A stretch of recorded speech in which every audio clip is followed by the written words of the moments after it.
Today on Bold Steps Weekend with Mark Jobe, learn how you can reflect the identity of your Heavenly Father for all to see. If you can begin to live like Jesus and begin to imitate Jesus and what He did and how He walked and how He talked, then you can begin to live like God, imitators of God. And if you're going to really live like children of God, then there's a few things you need to understand and a few things you need to change.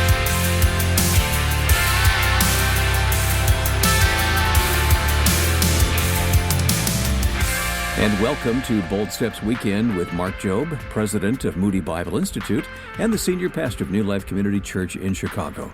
I'm Wayne Shepherd.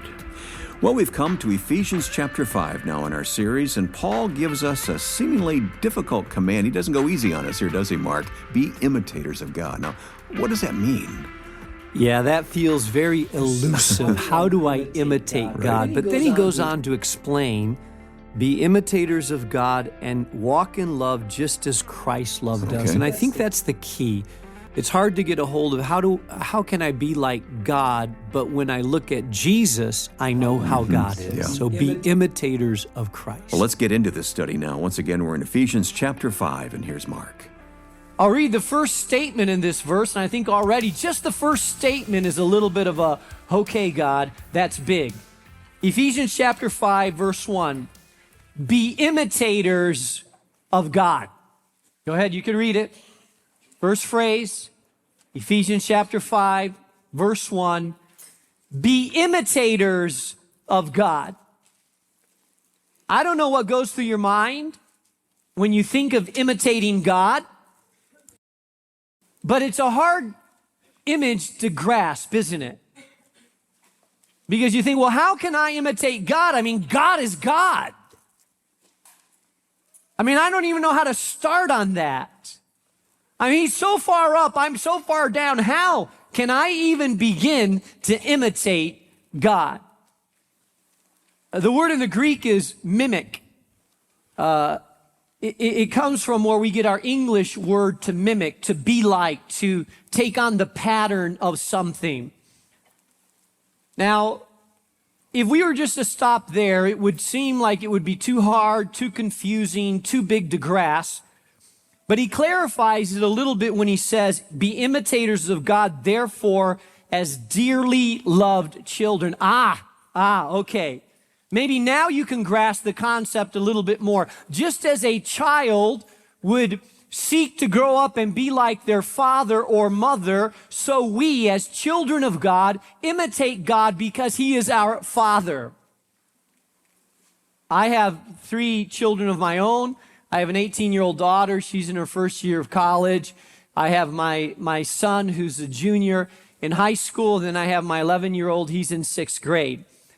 And as they've grown up, I've realized that children tend to imitate their parents in certain ways. Whether you like it or not, they imitate the good, and they imitate the bad. And I'll never forget my daughter when she was about 2 years old. She was sitting on a couch. Her legs wouldn't even hang over because, she's small and her legs are sticking straight out. And she had a big catalog on her lap that she got somewhere. And she's looking through the pages of the catalog. And here's what she was doing. She was imitating her mom. She had seen her mom do it. So she was licking her finger, and with her other hand, she was turning the page.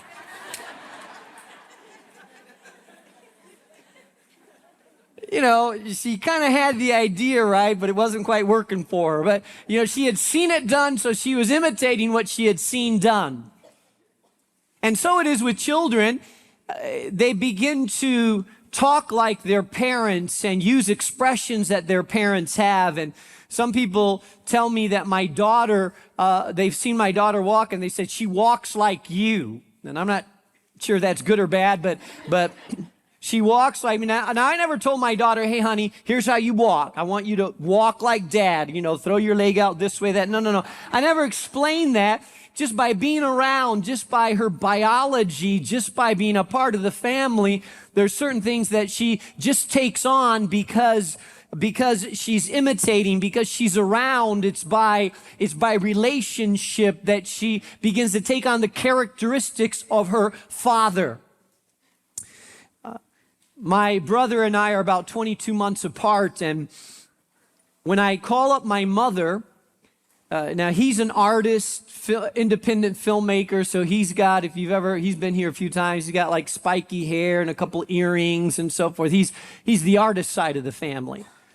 But we sound a lot alike, and so when I call up my mother, who lives in Spain, she always asks, the first question she asks, is this Bob or is this Mark?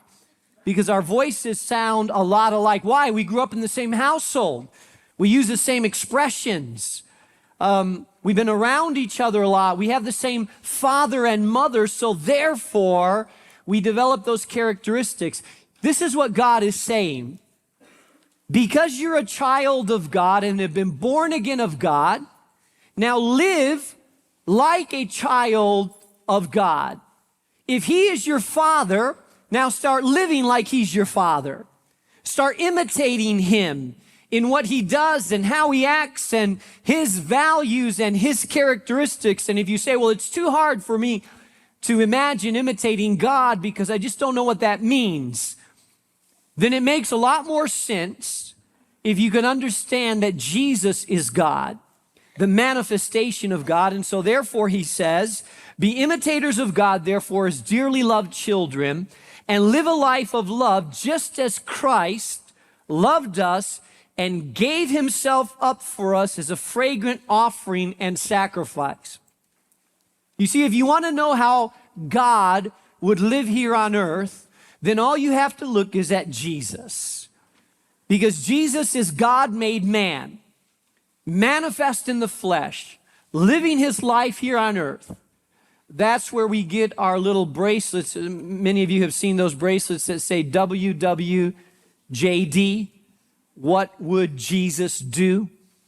And it's a little bit that idea that if you can begin to live like Jesus and begin to imitate Jesus and what He did and how He walked and how He talked, then you can begin to live like God, imitators of God. And Paul says, be imitators of God because you're children of God, and live a life where you show concern for other people just like Jesus did, and who offered the ultimate sacrifice that raised up to God as a fragrant aroma. And then he goes on to describe to us, if you're going to be imitators of God, and if you're going to really live like children of God, then there's a few things you need to understand and a few things you need to change. And so we jump into this passage. I'm going to begin reading in verse 3. If you're taking notes this morning, write this down.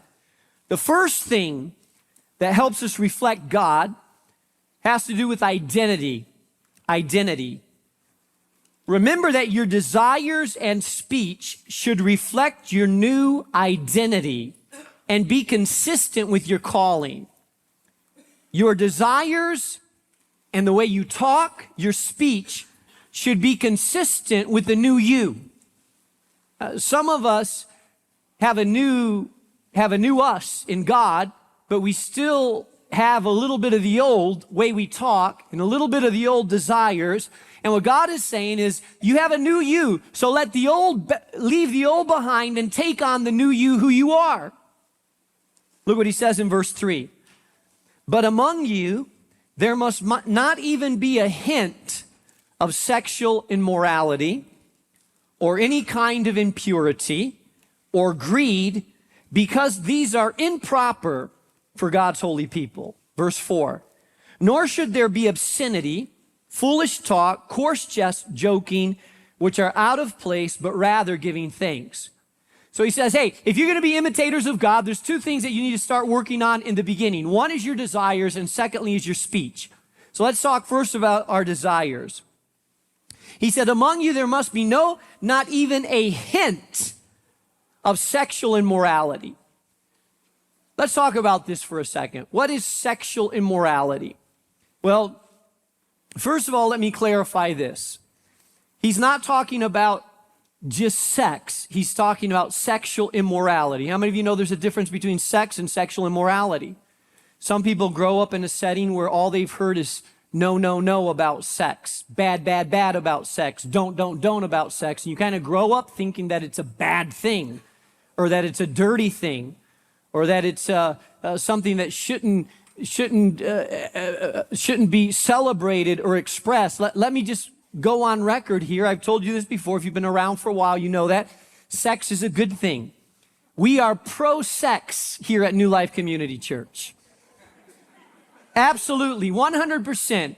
Made by God, engineered by God, designed by God to be celebrated and to be often engaged in here at New Life Community Church in the right setting. Okay? So I just want you to know that we're pro-sex.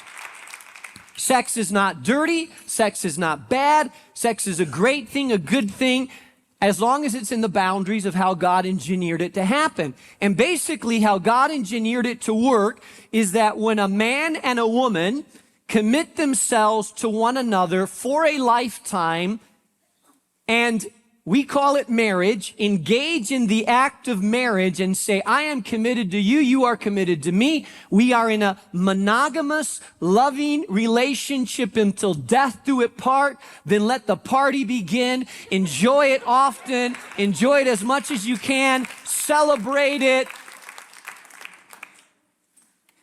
I know some husbands are saying, Pastor, I'm going to get that tape. I never get a tape.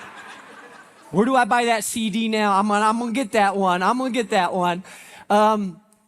Seriously, I really believe that if sexual intimacy is something that God engineered and God knows how it works, and actually, contrary to common myth, some people, now if you look at any TV sitcom, anytime it portrays a married couple, it's usually they're bored out of their minds with each other. They're unhappy, it's dysfunctional, and it seems like the people that are really enjoying their sexual life are the single 20-something that are out there clubbing, having one-night stands. And that's where the action is really happening. But married couples, it's boring, nothing's happening. It's, everybody's always got a headache, and, it's always that kind of thing. But contrary to public opinion, the truth is that in surveys done among 20-something singles that are living a party life, sleeping with whoever they want to sleep with, and monogamous married people that have been married for some time, they have done surveys, secular and Christian surveys, that indicate that married people that have been married for some time are actually much more satisfied and enjoying their sexuality than those that are out there partying and clubbing and going from place to place. Aha! I bet you never see that on sitcoms, huh?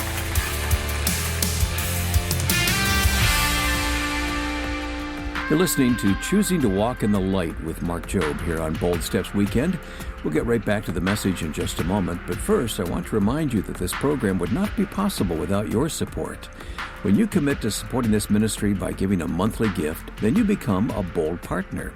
And as a Bold Partner, you'll receive special perks like a signed copy of Mark's book, Unstuck, and access to the Bold Partner Post, a special video message from Mark.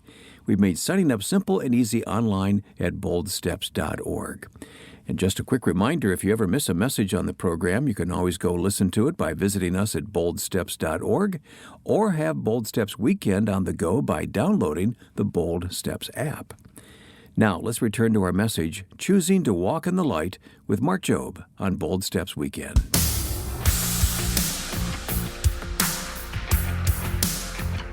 I want to make sure that we understand what we're talking about. God He engineered sex. He created sex. The fact that a young man is attracted to a young woman, normal, natural. The fact that a man desires to see the naked body of a woman, normal, natural. May it be his wife that he desires. That's just engineered by God. When God created Adam, He created Eve. They saw each other and said the equivalent to wow. Great God. It was part of God's design. Now, outside of the parameters of marriage, when a single is engaging with sexual activity with another single, it's called fornication. When a married person is engaged with sexual activity outside of marriage, it's called adultery. And then there's all kinds of other things in between. The word here where it says, may there not be even a hint of immorality, sexual immorality, the word used in the Greek is the word porneia, which is where we get the word pornography from. So in other words, what it's saying is there should be not even a hint of sexual activity outside of the confines of marriage. When it's in marriage, great. Enjoy it. Don't feel guilty. Listen, if you're in a married relationship right now and you're not enjoying sexual intimacy and you're not having sex together and that's not happening in your marriage, you need to get help. Seriously. Because there's something that's broken down there. There's something that has happened. You've allowed something, a wall to break up. You've allowed something to take away from what God engineered it to be. So get counseling, figure out what are the barriers that need to be broken down. But that's part of God's plan for your marriage. Seriously, it is. It's part of God's plan for your healthy marriage. However, it needs to happen within the confines of marriage. Anything outside of that is strictly forbidden by Scripture. Now, I know that when I say this, I am going absolutely 100% counterculture to what exists in our society today. Where we live in a society that by and large accepts the culture of friends with benefits. More and more, if you go to a college campus today, if you go down to UIC, if you go down to Northwestern, every college campus pretty much here in the U.S., and you talk to a college kid that's 22 years old, 21 years old, and you ask what is the culture that exists on the campus, pretty much the culture is this. We can hook up sexually, even though we're not dating. You know, I can give sexual favors to an individual. Doesn't mean I like them, doesn't mean we're boyfriend, girlfriend, doesn't mean we're dating. We can give each other sexual favors. Why? Because it feels good, and then we can walk away. Don't expect a letter, don't expect that we're together, don't expect that we're somehow involved each other, and I can do that for this person, I can do that for another person. It's pretty much the one-night stands, the sexual favors, pretty much accepted practice, ingrained into the mainstream of our culture at a college level, at a high school level, and unfortunately now more and more at a junior high level. It's the culture. It's accepted. It's not like our society is much different than the society that Paul was talking to. Paul was talking to the Ephesians. In Ephesus, there was a big temple to Diana, the god of fertility. Part of the practice of the god of fertility is that there were priestesses in the temple of Diana, and in order to go and engage in a sexual experience in the temple of Diana, people would get drunk and basically have orgies with the priestesses of the temple of Diana.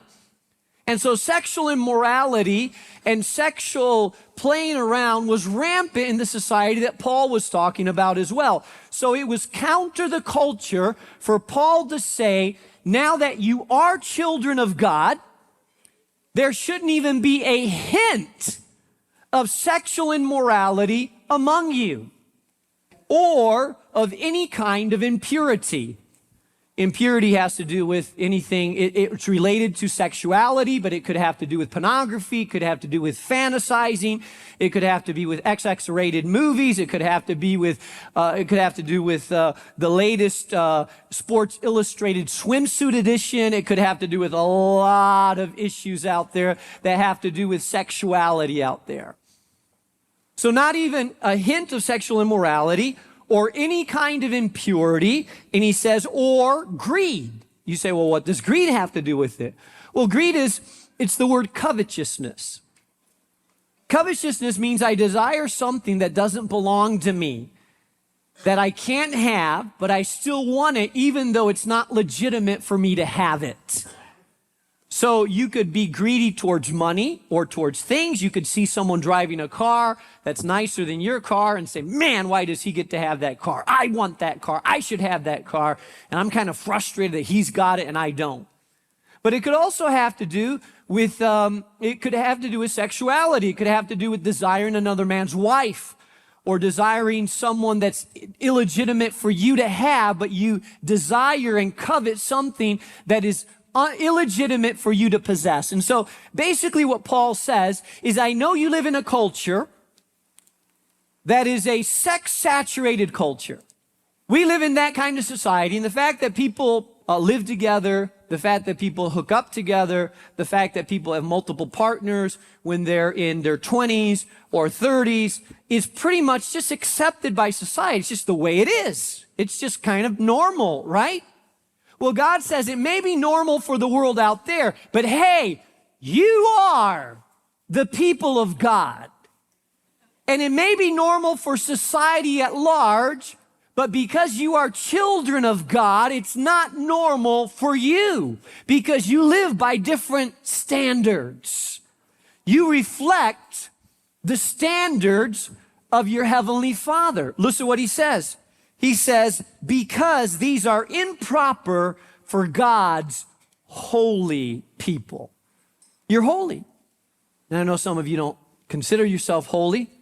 I taught you before, though, the Bible calls you a saint. The word holy means separated unto God.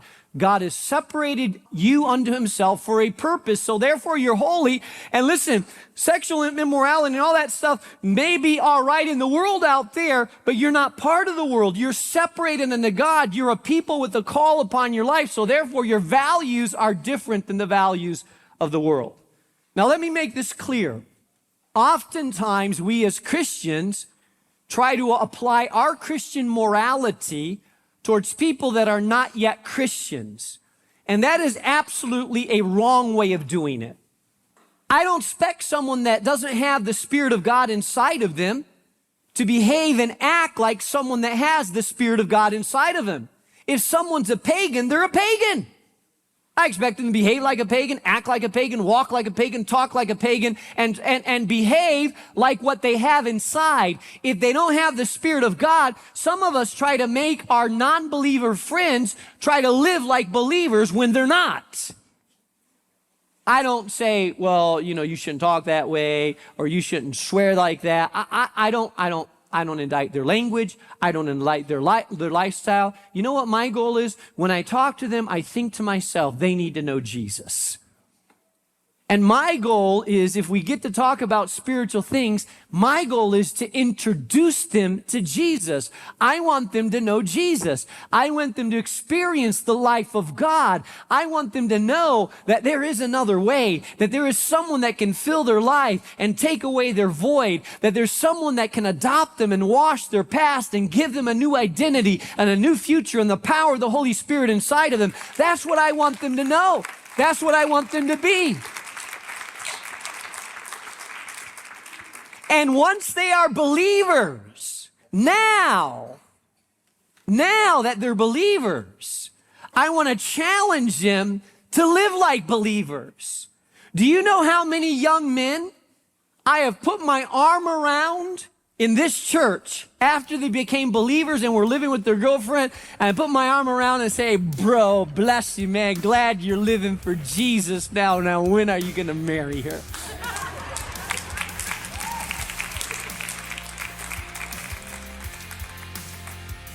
I don't do that before they're believers. Why? I don't expect them to live like believers. But once they're children of God, once they are believers and walking in God, then I'm going to say, hey, it's time.